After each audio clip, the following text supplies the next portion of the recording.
विशेष बातम्या आणि विशेष मुलाखतीकरिता महाराष्ट्रामध्ये लोकप्रिय असलेल्या न्यूज वन महाराष्ट्र चॅनलवर पहा आजची ही एक विशेष बातमी। मुरुड परिसरासह लातूर जिल्ह्यामध्ये सर्वत्र परिचित असलेलं व्यक्तिमत्व म्हणजे हनुमंतराव नागटिळक होय। हनुमंतराव नागटिळक हे लातूर जिल्हा भाजपाच्या किसान मोर्चाचे जिल्हाध्यक्ष आहेत। बालवयापासूनच सामाजिक कार्याची आवड असणाऱ्या या बापूंना आतापर्यंत अनेक महत्त्वाच्या पुरस्कारांनी गौरविण्यात आलेलं आहे। वृक्ष लागवड, गोरगरिबांची मदत, रक्तदान शिबिरं यासारखे कार्यक्रम ते नेहमीच घेत असतात।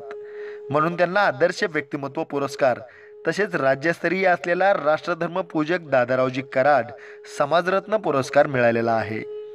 केवळ 7वी पास असणाऱ्या बापूंनी मुरुडकरांना तर जिंकलेच, पण त्याचबरोबर लातूर जिल्ह्यावरही आपल्या कार्याचा ठसा उमटवला आहे।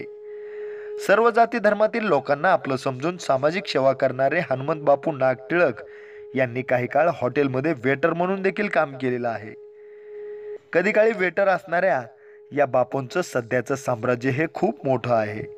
त्यांच्या व्यक्तिमत्वावर प्रकाश टाकणारी ही मुलाखत त्यांच्या कार्याचा सन्मान करण्याकरता आम्ही आज प्रसारित करत आहोत। आपण पाहत आहात न्यूज वन महाराष्ट्र चॅनल। मी संतोष रोकडे।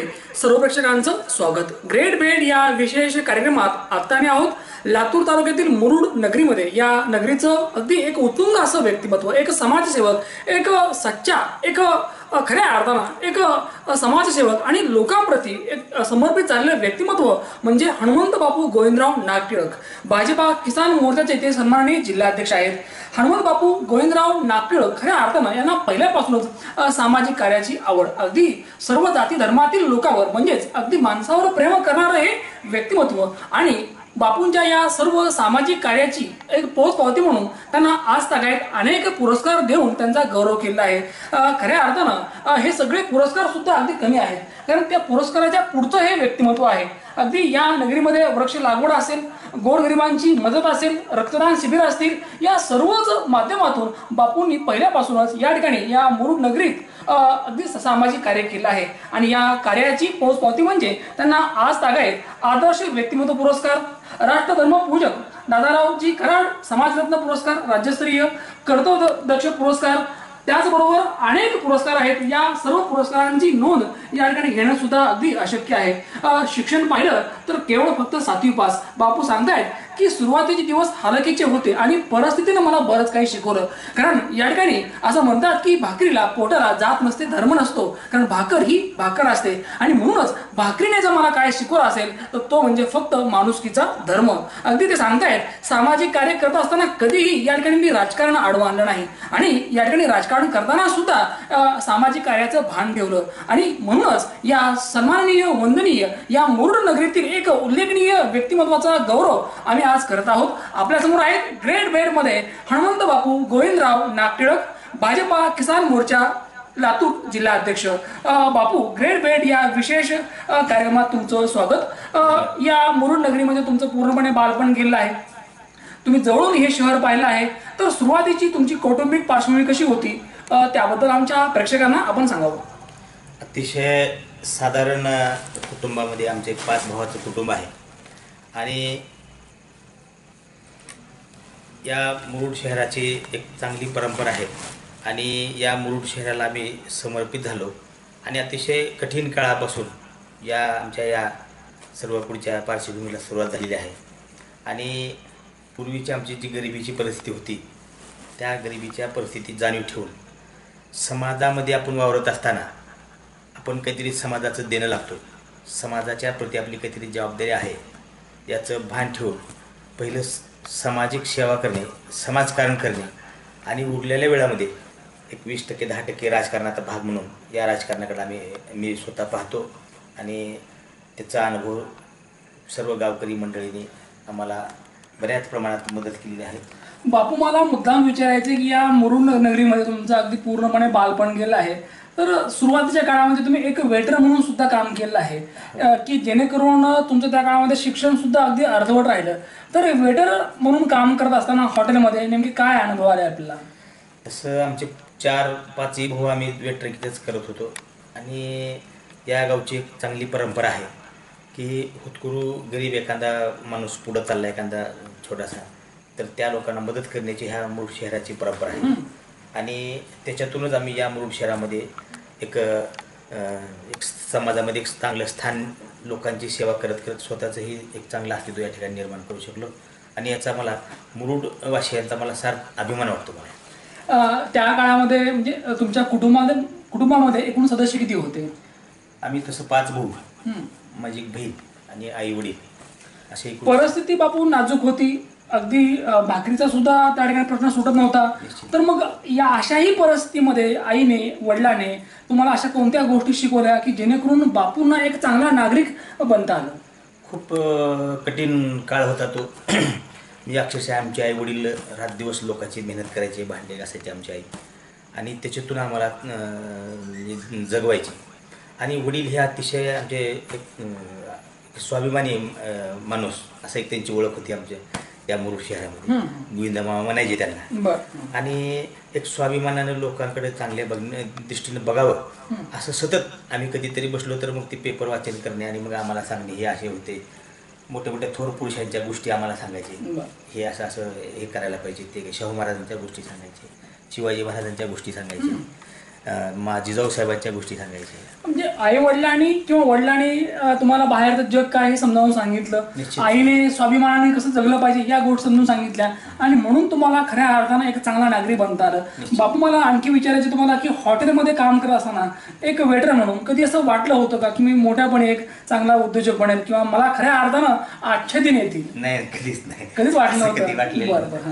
एक चलत काही चांगल्या लोकांची संगत मिळाली, काही चांगले मित्र मिळाले. जसे की आता आमचे आदरणीय डोंगरे साहेब आहेत किंवा सुरेश नाडे आमचे आता कैलासवासी, परवा त्यांचं निधन झालं दुर्दैव. अतिशय चांगले असे अनेक मित्र भेटत गेले आणि त्यांच्यासोबत मला काही बऱ्याच प्रमाणात शिकण्यात आलं. बापू, एक गरिबी असतानाची माणसं आणि गरिबी दूर झाल्यानंतरची माणसं काही फरक वाटला का नाही? वाटतो तसा फरक. आता कसं आहे, आता परिस्थितीनुसार जसं आता एक साधारण आपल्या देशाची म्हणा किंवा आता मुरुडची जी काही अवस्था होती ते फार मोठं परिवर्तन झालेलं आहे. आणि त्याचबरोबर माणूस जसं जसा पुढं चालतो तसं परिवर्तन देशात झालं, तसं एक मुरुडचं सुद्धा परिवर्तन झालं. दिवस हालाकीचे होते. मग बापू, एक तुमचा भाकरीचा प्रश्न सुटण्यास केव्हा सुरुवात झाली? तसं आता हे आमचं आयुष्य सगळं म्हणजे संघर्षात गेलेलं आहे. आणि भाकरीचा प्रश्न माणसाचा म्हणजे कसं असतं की माणसाला थोडंसं पुढं चालावं वाटते, माणूस काही थांबत नाही. आणि मग माणसाला काही मर्यादा नसतात. अशा आता थोडंसं बरं झालं, आणखी थोडं बरं वाटते, आणखी थोडं बरं वाटते. परंतु मूळ मला असं वाटते की माणसाने आपली पूर्वीची परिस्थिती न विसरता आपल्या पाठीमागं कुणीतरी आहे, आपल्यापेक्षा कुणीतरी गरीब आहे याचं भान ठेवून आम्ही वागणारे माणसं आहोत. आणि याच्यामध्ये कधीही बदल होणार नाही. आणि आणखी हे मला असं वाटत नाही की मी फार मोठा कोणतरी आहे आणि मी कोणतरी झालोय असं काही, म्हणजे फार वगैरे असं काही. बापू, लहानपणी अगदी कमी वयातच म्हणजे 7वीला तुमचं शिक्षण सुटलं, तर तो क्षण काय होता? म्हणजे शिक्षण सुटल्याची काय नेमकी खंत त्या काळात वाटली? नाही, आता कसं आहे की सकाळी 7 वाजता हॉटेलमध्ये यायचं आणि मग तिथं शिक्षक यायचे आमच्या हॉटेल मालकाकडे, विश्वनाथ आप्पा म्हणून होते. त्यांनीच मला ते शाळेचा ड्रेस वगैरे केला आणि 2 शिक्षक मला घेऊन जायचे शाळेमध्ये आणि दुपारी 12-12:30 वाजता आणून सोडायचे आणि मग तिथं व्यवसाय म्हणजे तिथं ड्युटी करायची आणि त्याच्याशिवाय पर्याय नव्हता. आणि मग परत वडील आजारी पडले. आमचे 2-3 भाऊ जिकडे काबाड कष्ट करणे, दवाखाना मागं लागला. त्याच्यामध्ये वडिलांचं निधन झालं दुर्दैवाने, त्यांना विलाज करू शकलो नाही. अतिशय कठीण प्रसंग होता तो. आणि त्याच्यामुळं मीच नाही तर आमचे 4ही भाऊ, आमची बहीणबाई शिक्षणाला परत वंचित राहिलो. त्याला एकमेव कारण आहे की आमची परिस्थिती हालाकीची होती. वडील तुमचे जेव्हा त्यांचं दुःख निधन झालं तेव्हा तुमचं वय काय होतं साधारण? साधारण 10-12 वर्ष असेल. 12 वर्ष? मग 13-14 वर्ष. मग तिथून पुढे तुम्ही काय नेमकं केलं, काय संघर्ष केला पुढे? संघर्ष आता हेच उद्योग, हॉटेल व्यवसाय चालवला. बरं. हॉटेल नंतर मग पुन्हा मग त्यासाठी लागणारं भांडवल किंवा मग कशी उभारणी? हे असंच आता काही थोडे असे. म्हणजे तुमचा स्वभाव बघून लोकांनी तुम्हाला मदत केली? बऱ्याच लोकांनी मदत केली. गावातले काही मोठे व्यापारी आहेत, काही मित्र आहेत, त्यांनी सहकार्य. म्हणजे या ठिकाणी तुमची परिस्थिती जरी हालाकीची असली तरी बापू चांगले आहेत म्हणून लोक जवळ आले आणि तुम्हाला मदत केली आणि तुम्हाला मग उभारता आलं तिथं. निश्चित आहे. म्हणजे निश्चितपणे तुमच्या या जडणघडणीमध्ये या ठिकाणी या मुरुड नगरीतील लोकांचा फार मोठा सहभाग आहे. हा, निश्चित 100%. की ज्यांनी तुमच्यावर खूप प्रेम केलं आणि म्हणून तुम्ही लोकांना प्रेम केलं. निश्चित अगदी. आणि असं कधी मी स्वतःला जाणवलं नाही मी फार गरीब माणूस आहे असं काही मी कधी कुणासमोर रडत बसलेलं नाही. कारण कसं असतंय की माणूस प्रॉपर्टीने किती मोठा असला त्याला महत्व नाही, माणसाच्या मनामध्ये किती मोठेपण आहे त्याच्यामध्ये श्रीमंती म्हणजे दडलेली असते आणि ते श्रीमंती मी वारंवार लोकांना दाखवतो. ही मनाची श्रीमंती खूप महत्वाची असते आणि निश्चितपणे बापू तुमच्याकडे ही मनाची श्रीमंती आहे. निश्चित आहे. म्हणजे या ठिकाणी परिस्थिती आपली तेव्हा गरीब होती पण आपलं मन श्रीमंत होतं. निश्चित आहे. तर सामाजिक कार्याची गोडी कशी लागली मग? हे आमच्या वडिलांचा खऱ्या अर्थानं ते म्हणजे त्यांचा जे संघर्ष बघितला आम्ही, त्यांचं जे आजारपण बघितलं किंवा आता आमची स्वतःची वैयक्तिक परिस्थिती बघितली आणि मग आपल्याला असं वाटतं की आपण काहीतरी आपल्याला लोकांनी काहीतरी आपण जन्म घेतला आपण मानवी ह्याच्यामध्ये तर ते लोकांच्या कामाला पडलं पाहिजे. ही एकमेव भूमिका आहे आपली. मग असं काही लोक फार राजकारणासाठी काही जण समाजकारण करतात, काही थोडंसं काही एखादा माणूस. आता उदाहरण सांगतो तुम्हाला, या 50 किलोमीटरमध्ये कुठेही ॲक्सिडेंट झाला की पोलीसच्या आधी मला फोन येतो आणि मी अगदी रात्री 2 वाजता माझा ॲम्ब्युलन्सचा ड्रायव्हर नसेल, मी स्वतः ड्रायव्हिंग करत जाऊन रात्री काही ठिकाणी घातले पण ते माणसं वाचवून त्या ठिकाणी पोहोचवली. पण याचं कधी मीडिया पेपर ट्रायल बातमीवर काही टाकत नाही, कारण ते आपलं धर्म आहे. धर्म कशाला म्हणतात की लोकांच्या कामाला पडणं, लोकांना सहकार्य करणं, याला धर्म म्हणतात. आणि या सामाजिक कामामध्ये ते धर्म म्हणूनच मी ते काम करतो, यालाच धर्म म्हणतात. पाहिले आपण की लोकांचा घात करणारी माणसं आहेत, परंतु या ठिकाणी अपघात झाल्यानंतर एक माणुसकीची भावना म्हणून धावून जाणारी माणसं फार कमी असतात. आणि हनुमंत बापू नागटिळक खऱ्या अर्थानं बापू हे असं एक उत्तुंग असं व्यक्तिमत्व आहे ज्या व्यक्तीनं पहिल्यापासूनच माणसावर अगदी अतोनात प्रेम केलं आहे. बापू हे मुरुड नगर आणि तुमचं एक समीकरण म्हणलं आहे, या मुरुड नगरीतील एक लोकप्रिय एक चांगलं व्यक्तिमत्व म्हणून तुमच्याकडे लोक बघतात. तर याबद्दल आपण काय सांगू इच्छिता? निश्चित त्याचा अभिमान वाटतो मला आणि लोकांचे मानावे तेवढे आभार कमी आहे, कारण आमच्या घराण्याची काही राजकीय पार्श्वभूमी नाही. फार मोठा वारसा आमच्या पाठीशी राजकारणाचा नसताना सुद्धा अतिशय इतकं प्रेम केलं मुरुडकरांनी, मुरुड नाही तर परिसरातल्या लोकांनी सुद्धा, या तालुक्यातल्या म्हणा किंवा जिल्ह्यातल्या अतिशय चांगल्या पद्धतीनं लोकांनी हे केलं. त्याचा एक अभिमान वाटतो मला की यार आपण सामान्य कुटुंबातला माणूस आणि लोकांनी आपलं एवढं प्रेम केलं. आता निवडून आल्यानंतरच काहीतरी असं होतं असं काही नसते. मी फार निवडून येण्याला फार महत्त्व देत नाही. डॉक्टर बाबासाहेब आंबेडकरांनी जो घटना दिलेली आहे त्याच्यामध्ये राजाला बी एकच मत आहे आणि प्रजाला बी एकच मत आहे आणि त्या अधिकाराचा पुरेपूर आपण बापू आपण मुरुड शहर हे पहिल्यापासून जवळून पाहिलं आहे, या मातीवर या लोकांवर आपण प्रेम केलं आहे. तर या शहराबद्दल आणि या शहरातील माणसांबद्दल, लोकांबद्दल, नागरिकाबद्दल आपण काय सांगू इच्छिता? निश्चितपणे की आता आदरणीय आपले सहकार मंत्री काकासाहेबांचा आदर्श आमच्यासमोर आहे आणि असे अनेक चांगले महान माणसं या शहरामध्ये होऊन गेलेले आहेत. या ठिकाणची शैक्षणिक व्यवस्था चांगली आहे आणि माझं वैयक्तिक असं मानस आहे की आता या मुरुड हे विकसनशील गाव आहे, शहर आहे आणि या शहरामध्ये अनेक सुविधेचा थोडासा अभाव आहे. आत्ताचं गेल्या 5 वर्षाच्या आदरणीय मोदी साहेब आणि फडणवीस साहेबांच्या सरकारच्या माध्यमातून अनेक मुरुडचे प्रश्न मार्गी लागलेले आहेत. त्याच्यात खास करून रेल्वेचा प्रश्न आहे, त्याचबरोबर या ठिकाणचा दवाखान्याचा प्रश्न आहे, त्याचबरोबर या ठिकाणी नगरपालिकेचा एक विषय महत्त्वाचा आहे. असे अनेक प्रश्न. आता एक लाईटचा एक वीज पुरवठा या ठिकाणी कमी होते, कमी दाबानं होतो, म्हणून त्याचीसुद्धा आम्ही पाठपुरावा करू. एक दुसरं 33 kVचं सबस्टेशन निर्माण करणं गरजेचं आहे आणि हे राजकारण म्हणून नाही तर या शहराला गरज आहे. शहर विकसित झाल्याशिवाय या इथला जो गरीब समाज आहे, खास करून या ठिकाणी तुमच्या माहितीचं सांगतो 65% हा मागासवर्गीय इतर समाज या ठिकाणी आहे आणि त्याला कुठेतरी रोजगार, त्याला काहीतरी व्यवसाय मिळाला पाहिजे. आणि व्यवसाय कधी मिळेल आपल्याला?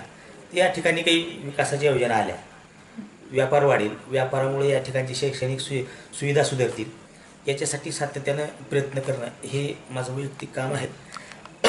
आणि आमचे आदरणीय रमेश आप्पा आहेत, ग्रामीणचे नेते आमचे, त्याचबरोबर आपले आदरणीय पालकमंत्री साहेब आहेत, आमच्या पंकजाताईंनी खूप मोठ्या प्रमाणात या ठिकाणी मदत केलेली आहे. आमचे आदरणीय अभिमन्यू पवार साहेब, त्यांचं तर मानावे तेवढे आभार कमी आहेत. अतिशय चांगलं काम. न्यूज वन महाराष्ट्र चॅनलला जर तुम्ही सबस्क्राईब केलेलं नसेल तर आत्ताच सबस्क्राईब करा. News one Maharashtra.